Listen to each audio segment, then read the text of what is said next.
कर देंगे सर। मैं थर्सडे को एक्चुअली पॉसिबल ही नहीं ओनली ट्रेन ग्रुप है। नंबर 10। तो हमारा भी same thank he you seen sir, है सर। Thank you sir. मुझे भी कैंपस आना है सर थर्सडे को। मेरा भी सिविल डिपार्टमेंट है सर, मुझे भी ऑन बोर्ड होना है एक्चुअली। तो मैं नहीं वो ट्रैवल कर रहा है ना, कहीं बाहर जा रहा है कहीं थर्सडे को पर। ट्रैवल कर रहा हूँ ना कैंपस में, प्रॉब्लम मुझे भी कैंपस ही आना है सर। तो एक काम करो, एक सेकंड मैं बताता हूँ कि अगर इतने ही लोग हो ना, तो अगर थर्सडे को ट्रैवल कर रहे हो तो कल या परसों मैं बताता हूँ, शाम को 6-7 बजे कल या परसों में 7 o'clock आधे घंटे के लिए मिल जाएंगे हम लोग। ठीक है अभी हम कर दे ग्रुप 10 खत्म करें, अभी प्रेजेंट भी कर दी इसके। नहीं वो एक दो ग्रुप और भाई, अगर if there is only one then it's okay, पर हाँ, दूसरा भी ग्रुप कह रहा है कि तो मुझे भी टोटल दिक्कत है। 6 ग्रुप बच रहे हैं 6 ग्रुप रह गए ना, 5 रह जाएंगे नहीं, हम 6 ग्रुप में आधा 1 घंटा और लग जाएगा, इतना पॉसिबल नहीं हो पाएगा। सर 10:15 हो चुका है सर ऑलरेडी। मैं यही कह रहा हूँ कि आज 8 है ना, कल कल शाम को 5 या 6 बजे कर लो, आधा पौना घंटा लगेगा। ठीक है अभी बताओ हम मैं आगे सर फिर एक चक्कर सर फिर 6 ग्रुप को सिंक्रोनाइज करने में फिर प्रॉब्लम होगा, किसी का कुछ रहेगा किसी का कुछ रहेगा। तो आई गेस सर थर्सडे को क्लास टाइमिंग्स में अगर हो जाए तो ज्यादा बेटर रहेगा। नहीं वो एक ग्रुप 10 वाला कह रहा है ना कि उसको थर्सडे को ट्रेवल है, तो he will be travelling at that point of time. Okay sir ठीक है सर। हाँ, हम अभी कर देते हैं ना ग्रुप 10 एंड मतलब बाकी लोग कल कर सकते हैं, हमारा थर्सडे को हाँ कर सर। मेरा सकते ग्रुप हैं। तो मेरा ग्रुप अभी 19 है। मुझे भी कैंपस आना है थर्सडे को, ऑन बोर्ड होना है। नहीं कैंपस आना है, थर्सडे को कैंपस आना है ना। ग्रुप नंबर 19 को वो शायद म्यूट हो गया होगा। हाँ अच्छा सर, हम कर देते हैं ना ग्रुप 10 इतने, आई गेस मतलब उनका भी। चलो 10 वाला फटाफट 5 मिनट में कंप्लीट करो। ठीक है, थैंक यू सर। ठीक है So we will be presenting from group GI 91 to 100. We are two people, Gunjit and Nishant. Next slide, please. So first is GI number 91, Nirmal Furnitures. It's based on its name is based on a town. It was found in Nirmal town in northern part of Telangana. Earlier that was Andhra Pradesh. So the applicant name is Andhra Pradesh Handicraft Development Corporation. It is a beautiful mixture between art, painting and woodcraft work, giving it a very aesthetic appeal for the surroundings. It is popular from pre-independence time as well. Next slide, please. जरा पहले वाला एक बार दोबारा दिखाना, अपना cover slide का जरा एक बार कवर स्लाइड दिखाना जिसमें नाम वाम दिया हुआ है। नाम कहाँ है इसमें? अच्छा बॉटम राइट में है। अच्छा ठीक है। एक सेकंड, इससे अगले वाला स्लाइड दिखाओ आप जरा सा, जो अभी दिखाया था ना पहले वो। ये वाला वुड कार्विंग का था ना, कहाँ का है? निर्मल, ये तो किसी नाम है निर्मल, तो कहाँ का निर्मल है? सर टाउन का नाम है। निर्मल फर्नीचर इज द वो मतलब उसका पॉपुलर जो ब्रांड नेम है kind of. Nirmal furniture is the नाम अब उसका। ओके हाँ, should I move on? हाँ वो करो। Next slide, please. So second is the Nirmal painting. Again, same town, same origin. What this does is depicts Ramayana and Mahabharata, Hindu epic scenes in painting with beautiful colors. It was influenced by Indian schools of art like Kangra, Ajanta, as well as Mughal miniatures. And they used organic colors till now, produced by herbs, vegetable dye, gum, and minerals, etc. Next slide. ये है कहाँ पर? ये निर्मल जगह कहाँ पर है? निर्मल sir Telangana की नॉर्दर्न पार्ट में है। पहले it used to be in Andhra Pradesh at the time of नहीं वो तो ठीक है, पर हाँ। इसका नियरेस्ट कौन सा बड़ा शहर है इसके? बड़ा शहर Nirmal is a district in itself, मतलब ऐसा कोई शहर डिस्ट्रिक्ट है ये? हाँ, निर्मल इज अ डिस्ट्रिक्ट है। Yes sir. तो इसके आसपास में कौन सा वेल नोन डिस्ट्रिक्ट है ये बता दो। ऐसे तो सर मेरे को नहीं पता तेलंगाना के बारे में। अरे जब इतना नया, ऐसा लगता है कि किसी लड़के का नाम होगा। सर टाउन ही है, मतलब north east part, northern part में तेलंगाना के। बस इतना ही पता, मतलब हमने ट्राई किया फाइंड आउट करने का, बट ऐसा कुछ। अरे मैं 1 मिनट में दिखा दूं अरे तुम्हें। हमें इतना आइडिया नहीं है ना इसके। एक सेकंड में देख चलो लेता हूँ। ठीक है कोई बात नहीं। इस तरह का जब अजीब सी चीजें हो ना, हाँ जी, हाँ तो जी। एक उसका मैप लगा दिया करो, ये निर्मल है इंडिया हाँ में। हाँ हाँ, ठीक है, आगे से ध्यान एक रखेंगे। एक एक मैप लगा दो उसका छोटा सा, कि ये निर्मल है, जिससे कि किसी को है ना, you can pre-empt the questions like this. हाँ, राइट। चलो आगे चलो। Thank you, sir. Third is the 90 GI number 93 is leather puppetry. It also comes from Andhra Pradesh. This is also known as Tolubambula, and it's popular in several regions of Andhra Pradesh. The puppet theatre is the shadow puppet theatre attracts a large number of audience and such. And this also, like Nirmal paintings, depicts epic scenes of like Ramayana and Mahabharata, and places like Nimalakunta in Andhra, Anantapur district, Naras Sarepet in Guntur district are considered as the main centers of leather puppetry industry in Andhra Pradesh. Right. Next slide, please. Fourth is Lakshman Bhog mango. It comes from, it's also registered known as Malda Lakshman Bhog mango. Its origin, Malda being its origin. Malda's climate is very appropriate for different kind of mango growth like Kishan Bhog, Khalakpur, Bombay, etc. and etc. The mango planting is done generally in rainy season, and it is harvested in June using a bamboo pole with a cutting shear on one hand. Each tree can produce up to as many as 400 to 600 fruits. An adult grown tree can yield up to 400 to 600 fruits every harvest. Next slide, please. Next site is Khiraspati Himsagar mango. It also comes back from Malda town, and Khiraspati is also harvested in June, near about the same time. But it uses a local tool. We don't know about that. The fruits are collected in crates and kept in shade till it's ready to be transported, and it's almost free of any sort of fiber, and it's medium to big in size with thick rough skin and deliciously sweet. Next slide. Nishant will continue from here. Good evening, sir. So like next one is Malda Fazil mango. Fazli mango is a mango that is primarily grown in Bangladesh and West Bengal. It's a late maturing fruit. Fazlis are commonly used in jams and pickle and in cuisine of Indian subcontinent. It's an important commercial variety and it is increasingly being exported. In 2021, the geographical indication status was given as a product of Bangladesh. Like it changed. There was a clash between India and Bangladesh in 2009, and in 2021, the like it was given as a GI product of Bangladesh. The next one is Kashmir Pashmina.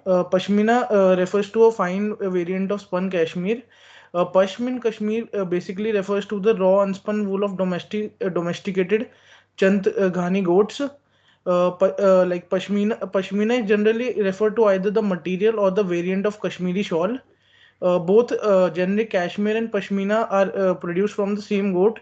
The just difference is that the generic cashmere ranges from 12 to 21 microns in diameter, whereas pashmina is in 12 to 16 microns.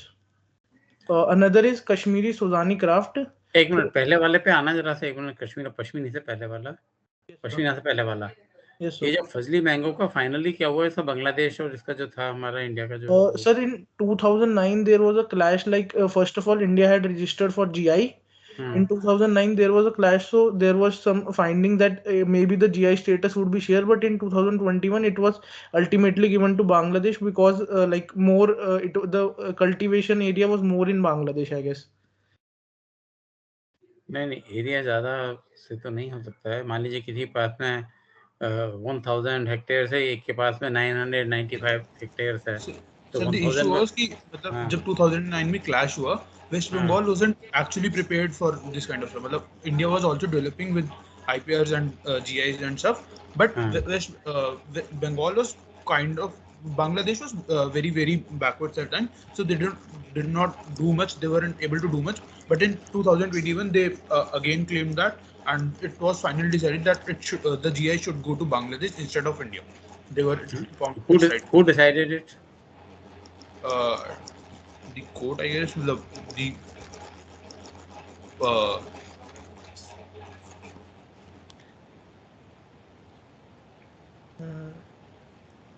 किसने decide किया? चलो आगे चलो. जो people who grant registration to GI, right? मतलब जो GI तो हर country में अपना अपना GI देते हैं ना. हाँ. पर GI एक्ट हमने इसको कर लिया, अपने रजिस्टर कर लिया. तो you should be aware of it. चलो आगे चलो. The next one is 98 Kashmiri Suzani craft. Suzani is a Persian derivative which means needle, and Suzankari means needlework. So it is done with the help of colored threads and a very fine needle. Sozan in Kashmiri language means wise men. Sozani in general in Kashmiri means craft performed by wise men. These handicrafts showcase the culture and environment of Kashmir, performed by skillful traders using colored threads and fine steel needles. The next is Naga Mirch. Naga Mirch is a chili pepper grown in northeast India and Bangladesh. Like many Chinese spices, the Naga Mirch is small, medium shrub with large leaves, 5-petal flowers. Naga Mirch chili is extremely hot and has a unique flavor. It is slightly sweet and tart and has tart flavor. The chili is well suited for barbecue and grilling due to its unique flavor profile. The next one is Nilgiri tea. Nilgiri tea is a drink made by infusing leaves of Chamomile sinensis that is grown and processed in Nilgiri district of Tamil Nadu. The leaves are processed as black tea, though some are also used for making green, white teas. Nilgiri tea is used for making iced tea and instant tea also. Commercial production of Nilgiri tea began in 1860s, during which the industry included many number of small growers, small farmers, and merged them with large corporate estates. This is a basic Excel sheet combining the numbers and the various applicant name and GIs. This is the page of reference. Okay group 19 कैसे क्या क्या like मतलब आपको बताया था अपनी दोनों की फोटो दिखा दो एक बार. Yes sir. Good evening sir. Good evening. ये क्लोज करो अपने इसको. Yes sir. पीपीटी क्लोज करो. Yes sir. एक्सेप्ट करो. हाँ नो मतलब आप देख पा रहे हो कि नहीं, मेरा थोड़ा लैपटॉप निशांत का शक्ल दिख रहा है. मेरे लैपटॉप थोड़ा सा खराब है, उसमें थोड़ा डार्क आता है, पता नहीं क्यों, जबकि अच्छा. लाइट में बैठा हूं. ओके तो चलो अब बाकी का प्रेजेंटेशन जो भी रह गया है ना, अब कल नहीं करेंगे, उसी दिन कर लेंगे. सर ठीक है. थर्सडे को कर लेंगे सर. हाँ थर्सडे को कर लेंगे. शुरू के आधे घंटे में खत्म हो जाएंगे. Yes. आधे घंटे में. ठीक है. Okay sir. चलो thank you very much. Thanks to all. Thank you sir. Thank you sir. Sir, हाँ. Yes. sir, could you clarify the audit right? The code? Audit का मैंने उसमें लिखा हुआ है सी ग्रेड होना चाहिए. Sir, so will that C grade be relative और उसके कोई absolute range है? नहीं सी से कम किसका आएगा. सबके मिड टर्म जो माइनर टेस्ट में सबके 27, 28, 29 है. ये दोनों टर्म पेपर ठीक ही किए हैं सब लोगों ने, तो इसमें भी 30 में से भी ठीक ही होंगे, तो सी तो सभी का आ जाएगा. हाँ सर, वो relative grading में मतलब average से नीचे C होता है ना just, इसलिए. नहीं सब अभी तक का जो रिकॉर्ड है दो टर्म पेपर में पीएमटी अगर देखा जाएगा तो कितने का था वो वाला जो मिड टर्म था, 30 का था, है ना. और 30 का ये है 60 में से ऑलमोस्ट सभी के ही 45 से ऊपर ही हैं, और फाइनल में भी कुछ करोगे. हाँ सर. तो ऑल ओपन बुक एग्जाम है फाइनल वाला भी, तो जो मर जाएगी सो करोगे. तो relative grading नहीं होगी क्या? नहीं रिलेटिव ही होती है ग्रेडिंग तो हमेशा. तो सर फिर तो मतलब जैसे 45 में से किसी का अगर 35 है, 40 भी है, तो उसका तो C ग्रेड से नीचे हो सकता है. नहीं ऐसा होता है. देखो ग्रेडिंग में जब देखते हैं तो जब रिलेटिव करते हैं तो उतना भी रिलेटिव नहीं है कि मान लीजिए कि लोएस्ट 80 आ रहा है और सपोज थियोरेटिकली लोएस्ट 80 है और हाईएस्ट 99 है, तो इसका मतलब ये नहीं कि 80 वाले को आप सी और डी दे दोगे, ऐसा नहीं होगा ना. ठीक है. तो it is put it this way, जैसे it is relative cum absolute समझ लो इसको. ठीक है. अच्छा. तो मतलब अगर 50 से ऊपर हैं तो सी तो आएगा ही आपका. ठीक है ना. हाँ मतलब आप कह रहे हैं कि 50 वर्चुअली मान सकते हैं. पर हाँ ये है कि जो फाइनल का है इसमें भी जो 40 है इसमें भी 10-15 तो आना चाहिए ना आपका. 15 तो आना चाहिए इसमें. ये थोड़ी इसमें 0 आ जाएगा तो काम चल जाएगा, ऐसा तो नहीं होगा ना. हाँ सर. तो वो सेनेट प्रोविजन जो था कि 30 से 40 के बीच में ऑडिट होती है, 30 से 40 क्या था कि 30% to 40% के बीच में ऑडिट पास होना चाहिए, और वो फर्स्ट वीक में नोटिफाई करना होता है। फर्स्ट वीक में नोटिफाई करना होता है। हाँ, बट वो फर्स्ट वीक वाला प्रोविजन तो शायद सेनेट की 216 मीटिंग में चेंज हो गया था, बट ऑडिट का ऐसा है ना कि ऑडिट 30% से 40% के बीच में होना चाहिए। और मार्क्स 30 नहीं क्या 30 से 40% क्या हो? Absolute marks. जैसे एक हमारा कोर्स था जिसमें मैम ने सी ग्रेड दिया था, फिर मैम ने बोला कि नहीं वो 35 रख रही है ऑडिट, क्योंकि वो 30% से नहीं, इसमें ऐसा है कि देखो बाय एंड लार्ज आपका है कि थोड़ा थोड़ा तो ठीक कर लेना फाइनल मेजर को, ठीक है, सब पास हो जाओगे। ओके, ऑडिट भी हो जाएगा सबका, कोई दिक्कत नहीं है। राइट, तो अब अभी आप कोई ऑडिट मार्क्स डिक्लेयर नहीं कर रहे हैं? ऑडिट मार्क्स सी ग्रेड में बता रहा हूँ ना, सी ग्रेड। हाँ सर, बट वो ग्रेड मतलब वो मतलब कोई मार्क्स, कोई एब्सोल्यूट मार्क्स? नहीं, एब्सोल्यूट नहीं बता रहा मैं, सी ग्रेड बता रहा हूँ मैं। अटेंडेंस की कोई मिनिमम रिक्वायरमेंट है क्या? किसके? अटेंडेंस की, जैसे जनरली रूल होता है ना 75% के ऊपर ही होता है एनपी, 75% मिनिमम। अटेंडेंस के तो 10% मार्क्स है ना सर इसके तो आप एक सेकंड, तो आप कह रहे हैं कि 30 का माइनर है, 30 के दोनों टर्म पेपर्स है, 40 का मेजर है, तो अटेंडेंस का 10 मार्क्स कहाँ है? 110 हो गया ना कुल मिला के। अच्छा 110 का कोर्स है, अच्छा। तो और क्या करेंगे? अब मैं देखता हूँ, जिशान तुम्हें याद है कुछ? ही इज स्टिल देयर और gone? Yes sir, I am here sir. वो बताओ इसका क्या, हमने क्या डिसाइड किया था उस समय? कुछ किया तो था ना इसका सर हमने। ये सर, ये टर्म पेपर जो है उसको सर 20 मार्क्स का कर दीजिएगा और 10 हाँ, मार्क्स 15+5 किया था, राइट। यस सर, 15+5 किया था, मुझे याद आ गया। Yes sir. टर्म पेपर जो थे दोनों, पहला वाले उसको टर्म हमने पेपर का हाँ 15+5, यस सर, हाँ 15+5 equal to 20 was the term paper, yes sir, ठीक है ना। और attendance was 10 marks sir. 10 marks, ठीक है, याद आ गया मुझे, यही बताया था, ठीक है। और ये मैंने वो जो था ना हमारे जो पीपीटी में कोर्स का शेयर किया था, उसमें भी ये मैंने बता दिया था।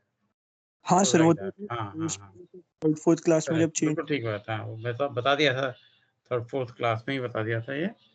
तो मॉडिफाई क्या था, पहले अटेंडेंस का 0 था, पर अटेंड नहीं कर रहे थे लोग, तो उसको थोड़ा सा हमने टर्म पेपर को 20+10 के बजाय 15+5 कर दिया था, ठीक है। तो सर अटेंडेंस के मार्क्स मतलब कैसे मिलेंगे कि 75 के ऊपर मिलेंगे और उसके नीचे कुछ नहीं मिलेगा, ऐसा होगा क्या? देखते हैं ना मिनिमम अटेंडेंस कितनी है, उसका 0 हो जाएगा, मैक्सिमम उसका 10 हो जाएगा। अच्छा, मतलब बाकी डिस्ट्रीब्यूट हो जाएंगे उसके बीच में। अच्छा पर सर बेस्ड ऑन अटेंडेंस भी कर सकते हैं, जिसका सर 40% है उसको 4 मार्क्स, जिसका 50% है उसको 5 मार्क्स, जिसका 100% है उसको 10 मार्क्स। ऐसा नहीं होता है। नहीं सर, क्योंकि सब नहीं सर नहीं क्योंकि नहीं ऐसे नहीं, ही है अगर सर अगर ऐसा 40% तक नहीं वाले। नहीं नहीं, what you are suggesting, if that be so, in that case 75% को मिनिमम रखा जाएगा, है ना। That is not the case. Okay sir, okay sir. आपको अगर 30% आए हैं तो 30% आए हैं तो 3 मार्क्स, और 80% आए तो 8 मार्क्स, ऐसा नहीं होता है। अच्छा, तो सर आप कोई एब्सोल्यूट मार्क्स नहीं बता रहे ऑडिट का, क्योंकि मतलब बस सोच रहा हूं उसके बारे में। अभी मेरे पास अटेंडेंस है नहीं ना, जीशान मेरे को अटेंडेंस जरा आज तक की कर लेना सारी अटेंडेंस, और कर दिया सर, मैं आपको मेल कर दूंगा कल सुबह एक तक। काम करते हैं, when are you coming to the IIT department, कब आ रहे हो? सर वेडनेसडे को आऊंगा सर। आप जिस वेडनेसडे दिन को, आइए सर तो बता दीजिएगा, मैं आ जाऊंगा सर। वेडनेसडे को आओगे ना? Yes sir. तो एक मिनट में देखता हूँ जरा मेरे डायरी में, वेडनेसडे को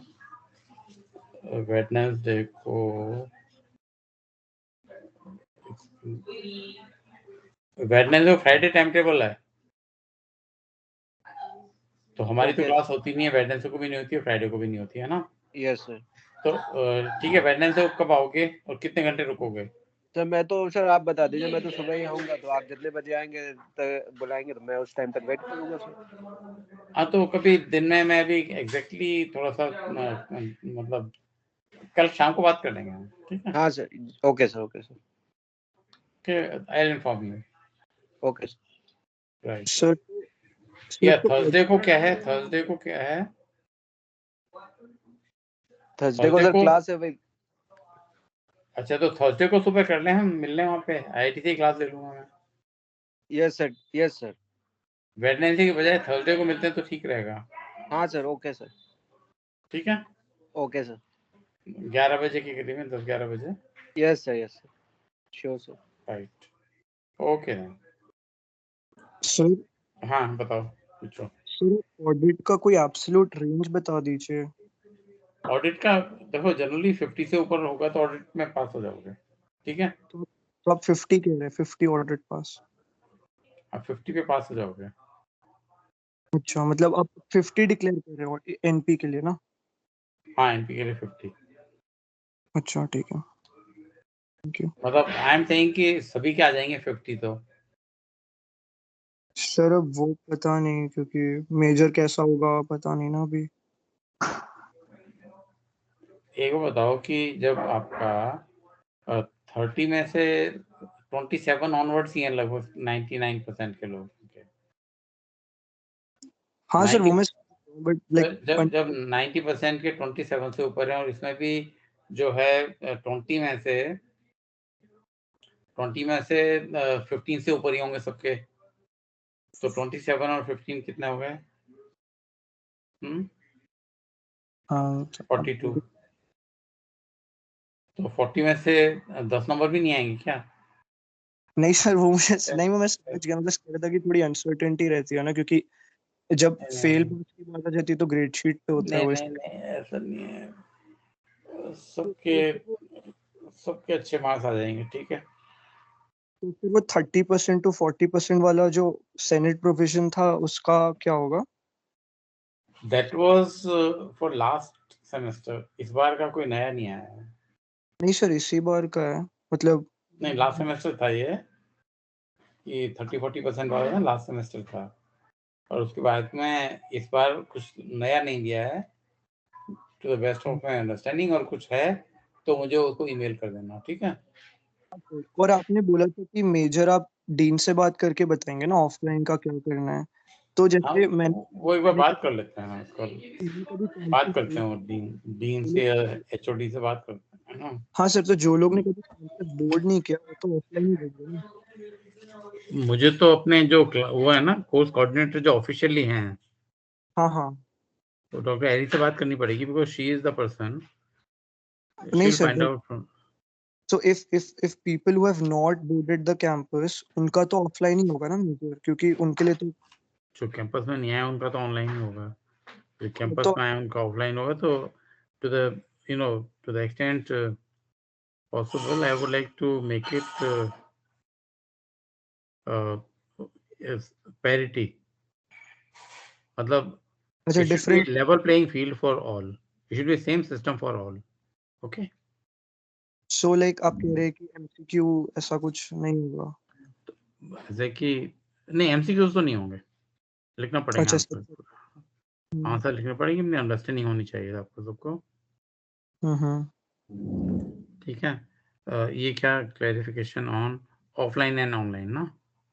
हाँ ऑफलाइन एंड ऑनलाइन मैंने डायरी में नोट कर लिया है, क्लैरिफिकेशन। यस, मैंने डायरी में नोट कर लिया है, इसको मैं कल परसों में उनसे क्लैरिफिकेशन। ठीक है, ओके सर। और हाँ बताओ। यस, सर जैसे हमें कुछ पेपर्स में, कुछ कोर्सेज में पेपर्स पहले मिल जाते हैं, 2-3 दिन पहले मिल जाते हैं और पूरे सब्जेक्टिव टाइप ही होते हैं, और 2-3 दिन में करके हमें उन्हें रिटर्न करने होते हैं। जो भी सबमिशन डेट है उस दिन, जैसे अगर 16 तारीख को सबमिट करना है, हमें 12 को पेपर मिल जाएगा। या एक मेजर है जो मेजर के समय नहीं होगा, हमें पूरा प्रोजेक्ट और डिटेल्स दे दिए गए हैं, वो थोड़ा बड़ा सा है मेजर, लेकिन वो हमें करके सबमिट करना है, हमें कुछ बैठ के टेस्ट की तरह नहीं करना है। तो हमारे लिए बहुत हल्का होता है, वो फिर होमवर्क की तरह होता है वो। पर उसमें और भी बहुत सारी चीजें, जैसे प्रोजेक्ट है, रिपोर्ट है, रिसर्च है, बहुत कुछ है, बट हमें एक टिपिकल एग्जाम की तरह नहीं देना होता है। उस तरह हमारा कुछ नहीं हो सकता है क्या?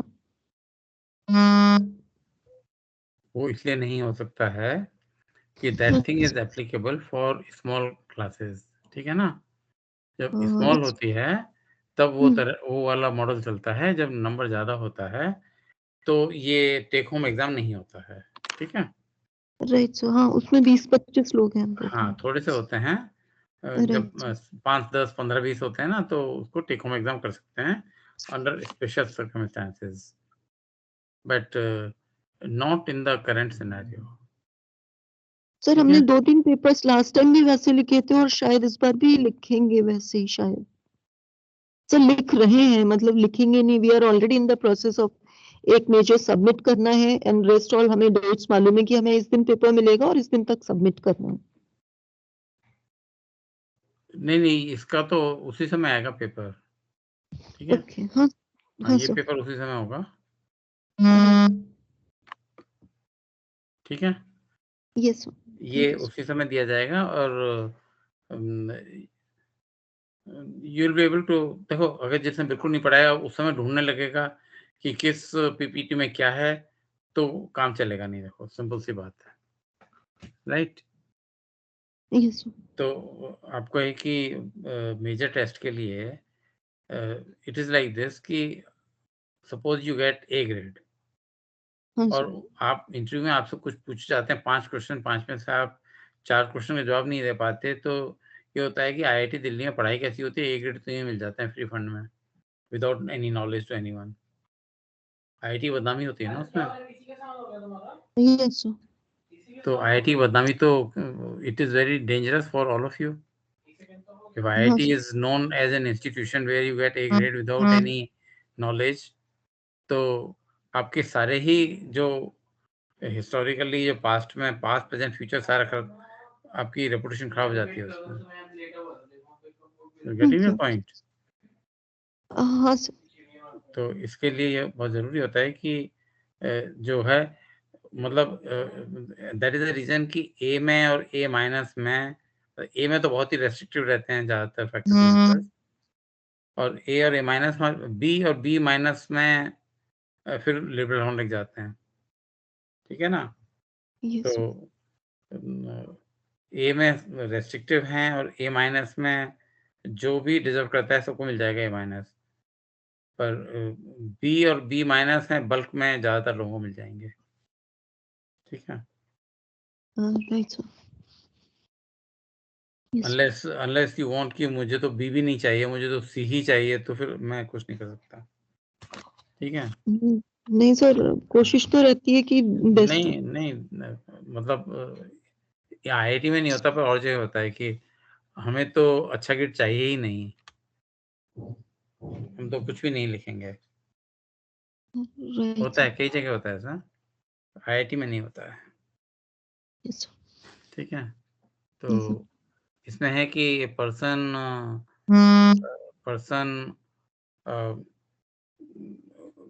Will get C by choice.